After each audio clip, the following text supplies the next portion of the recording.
So many bees here, so many bees. Okay, I'm gonna keep my cool. I'm not anyway, I don't think they're gonna hurt me. So I got off the phone with my dad yesterday, and jokingly, because of all the Harvey Weinstein stuff, I asked him, I was like, do you have any rape stories? And my dad's from Colorado, so he came out to be a director. And he's like, well, as a matter of fact, since you asked, and he told me at least 3 times there were men that tried to get him to have sex with him against his will. And one dude who was a famous, he was an assistant director for a famous TV show, invited him up to his house in the Hollywood Hills and basically locked all the doors and chased my dad around so my dad couldn't get out. So he basically had to like break a window to leave. And I was just like, oh my God, like when your 70-year-old dad has a rape story in Hollywood, like, you know that stuff is permeated pretty far. So, I mean, I have one, mine's wasn't so bad. I just had this manager that wanted to take me on, and then he was like, oh, well, you need acting classes. And me being naive, I'm like, well, what kind of class? And he shows me, he was like, well, I have them, you know, here on site. And I was like, oh, really? How convenient. And then he shows me a bed with a camera in like the next room, the room next to his office. And I was like, oh. And luckily I got out of there real fast, and luckily nothing happened. And, you know, I'm not being dramatic, but God forbid, you know, I'm not really a big person. So if he wanted to take me in against my will in there and there was nobody in the office, he could have done that. So, I mean, what else do I have? I have a friend who he was renting out a house from a guy, and this guy breaks into his house one day. And this guy he was renting the house from was in Hollywood, or in the entertainment industry, and he had connections and stuff. And he breaks in my friend's room. My friend throws a lamp at him, and he's about to beat the crap out of him. And the guy's like, no, please don't. Like, didn't you tell me to come in and rape you? He's like, what? So apparently the guy that he was renting the house from was on Craigslist and asked this guy to come in and like rape him in the middle of the night, but the guy climbed up the wrong side of the house, so the house is pretty big. So I mean, another friend whose client like was molested by a director, and the director was so big, you know, a lot of parents didn't want to come out, because they don't tell you about this too, but a lot of parents pimp their kids out to famous directors, because, you know, a lot of parents, my experience, I would say most kids don't want to do acting. It's very rare I've found where kids want to do it, you know, like as a career. They might want to do it maybe a few times, and then after that, like, yeah, you know, but that are serious about it and doing it all the time. A lot of their parents are pushing those kids to live vicariously through them, and a lot of parents will pimp their kids out to other to famous people, you know. So he basically was saying this client, there's nothing he can really do because people are going to look the other way, and he was so huge that it would have been hard, you know, for anything like serious to happen. So then there was another incident where I had a friend who was gonna be on a soap opera, and he was like 16, and he got offered the part, but then the director was like, well, if you want this part, you got to sleep with me. And he's 16, and he had a good mom, because his mom got him out of there right away. Like, you know, she was like, yeah, we're not doing this anymore. But this whole Me Too thing is really annoying in a sense, because I think it's kind of understood once you get to a certain tier of the acting game that you're kind of expected to do that.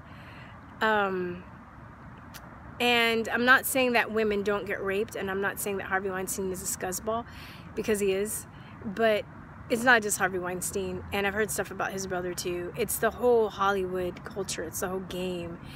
It's the whole culture of power, and it's not even about sex. It's about power. So it's like, you know, you get to be a certain tier of celebrity, and you are, you know, you're being used. You get the celebrity status, but you're being used to sell cosmetics. Well, even you're being used even if you're not famous, for cosmetics and in commercials. Well, you know, let's take it from the lower tiers and then go up. So in the lower tiers, like my friends and stuff, you know, we get commercials. We're being used to sell GMOs. We're being used to sell poisonous you know, cosmetics that have carcinogens in them, GMOs that have cancer. You know, we make it look pretty because they're in really flashy, nice commercials, and we as actors don't complain because we're getting paid or we're getting residuals, you know, from the commercials that we do. But, you know, but the whole makeup industry too, you know, these women that are comparing themselves to these actresses, none of these actresses really look like that in real life. You know, they have personal trainers, their photos are photoshopped and they're airbrushed, and they have plastic surgery, and they don't realistically look like that. So you have a lot of women who are going to buy, you know, makeup and clothes and to make them feel like they should look a certain way, when in reality they'll never be able to match up to these people because they have all kinds of help, like plastic surgery. So if you're trying to compare yourself to an actress that has plastic surgery and has airbrush and professional makeup people, you're not gonna, no matter how much makeup you buy, you're never gonna like look as perfect, quote unquote, as that actress. But you're gonna keep tracing that carrot. You're gonna try and get there, you know. So then you have the lower tiers that are doing that to the population, that are selling them their death or their low self-esteem. And then you get into the higher tiers, and when you get into the A-list status, then you're being used for your politics. You're being used to promote agendas and political agendas and world agendas. And if you step out of line, you know, then your career is messed up. You know, if you're an actor here and you're on a visa, you know, and you screw up, you're going back home, maybe even worse. Allegedly, also, there's a book of people in compromising positions doing things before they get to that higher tier. And there's also photo footage. And I also have another friend who's an accountant, whose friend's an accountant, and he said that once you kind of make the $20 million mark, this is the thing, once you make the $20 million mark, after certain, you make the $20 million mark, you get branded. So he was saying that his friend who's an accountant told him that a celebrity that he was an accountant for basically showed him the brand, was like, yeah, you get branded at a certain, just craziness, you know. So I don't think that, I mean, okay, I'm gonna say now, I don't have any proof, I've never seen it, that when people say you sell your soul, that a devil, like a demon, comes out of the ground and he literally like takes your soul. But I think that there are people that are putting themselves and putting themselves in compromising positions to get fame and to get power. And I think that it's really unhealthy. And I also think that it's really unhealthy that you know, we idol worship. Like, I think you can be an artist and have a following and have people watch your movies or buy your music or watch your dance shows or whatever, and you can make a living. Like, you need a fan base. That's understandable, you know, from a business perspective, right? If you're going to have a business, then you're going to need people to buy your product. And if your product is film, or if your product is music, then that's understandable. But if we get to the point where you're trying to live vicariously through people, you're putting everybody's personal information out there. Like, I've been boycotting Hollywood this year, and I've been watching a lot of foreign film. So I really appreciate the fact that I love the actors and I don't know anything personal about them. And then if I want to see them in other movies because I like their acting or I like their music or whatever, I will go and I want to seek them out, and then that's it, and then I'm done, you know. Like, and then if I see them in person, I'm like, oh, I like your work, but I'm not like, you know, building my life around them, living vicariously through them, neglecting my own problems and watching gossip shows and reading gossip magazines, you know, to not deal with my own life, which I think is what a lot of people do. So this idol worship is really unhealthy, and the fact that Hollywood is in a very concentrated area. So I'm sure this goes on in Bollywood and the Chinese version of Hollywood, anywhere where there's concentrated power, right? So it's like they've taken art and they've manipulated it. Art is neutral. It could be used for good or evil, and I think in this sense, because they're using art to disempower people, you know, like look at hip-hop. Like I mentioned the cosmetics and stuff and the food earlier, beer, cigarettes, all this stuff they're using to sell people through commercials and everything. But also, you know, hip-hop was supposed to be very empowering, right? And then they turn that around. Now it's like, you know, people talking about shooting and killing each other and pimping other people out and being bitches and hoes, and you know, it's been turned into this very dark force. So because I know there are a lot of people in Hollywood that are dependent on, you know, they have families and they're agents or they're trainers, and you know, they have clients in Hollywood. I hope that this is able to come down without really affecting them, because I think I have friends that know that this stuff is going on, but it's their bread and butter. So how do you, you know, and maybe some of them even look the other way because they're just like, well, I know that this is wrong, but I have a family to feed. I can't really expose this person. You know, I don't, you know, really know what to say. I've never been in that position. I hope I never am. I'm luckily enough right now not to be.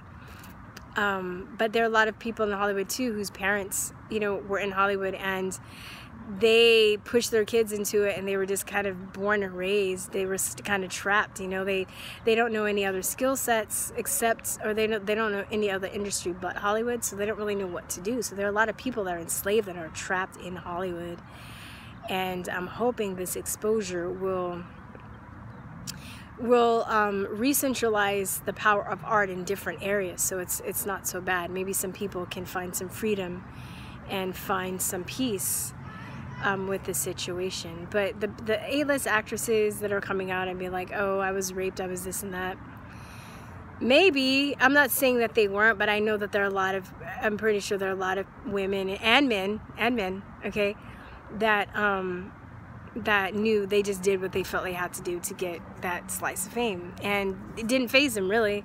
There's some people, they're like, all right, if I have to sleep with this person, I'll do that, you know, and they won't even think twice. So to me, it's just weird that all these people are coming out and saying it's just Harvey Weinstein. I think it's a culture. It's, you know, it's the power that we've given them, because to be honest, we've given them a lot of power. You know, we buy the movies, we watch their stuff, we worship them, we turn our heads when we know that something is not right because we want fame, or we want notoriety, or we don't want our career to be messed up. So it's a bigger picture than just one dude, you know, groping and raping a bunch of women.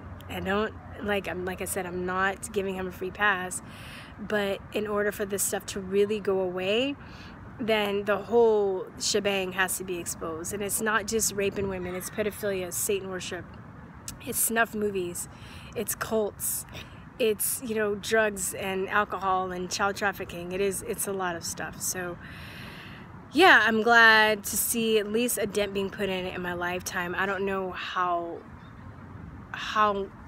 much is going to crumble, how far it's going to come. If it comes all the way down, I would be really surprised. But, you know, looking at the last election and seeing how a lot of celebrities acted and how they were so condescending to people, I think it is gonna come pretty far down, because a lot of people are really disillusioned, including myself, with Hollywood. And, you know, 5 years ago, you couldn't pull me away from the Oscars or all the indie movies that were coming out, because that was like my thing. Like, it was like my Super Bowl. Like, I won't be able to look at Meryl Streep ever, you know, the same again, or Ben Affleck, or Matt Damon, like any of these people I used to like and admire. They're just like really worthless to me right now. But, you know, with that said, there are other things, and I'm still an artist. There's still art. So for all of you guys that are feeling disillusioned about art, even like the NFL and the sports, like I totally feel your pain. And like, I know people that were into sports, and now they're just like, oh, I can't even watch the NFL, I can't look at sports the same way. I totally feel your pain, but from the artist perspective. So just to think about this, with the technology especially, you don't need Hollywood to be a working actor or working artist, or to create your art. You know, with all the technology now, you can do music, or from anywhere. You can get you can rent cameras for cheap, and you can film, and you can, like, there are forums, there are groups, there's, you know, you can get like, you know, software and edit and make your own movies. So, you know, it's not hopeless. It's just that this country, this world, this planet, we're going through a change right now, and it's going to be painful in a lot of ways, but I think in the end, it's going to be a good thing. So with that said, peace, truth, and love, you guys. We are working on reviving our podcast, and the newly revised episode should be out in November. That's what I'm aiming for. So anyway, stay tuned. Thank you so much for your support, and peace, truth, and love. Bye bye.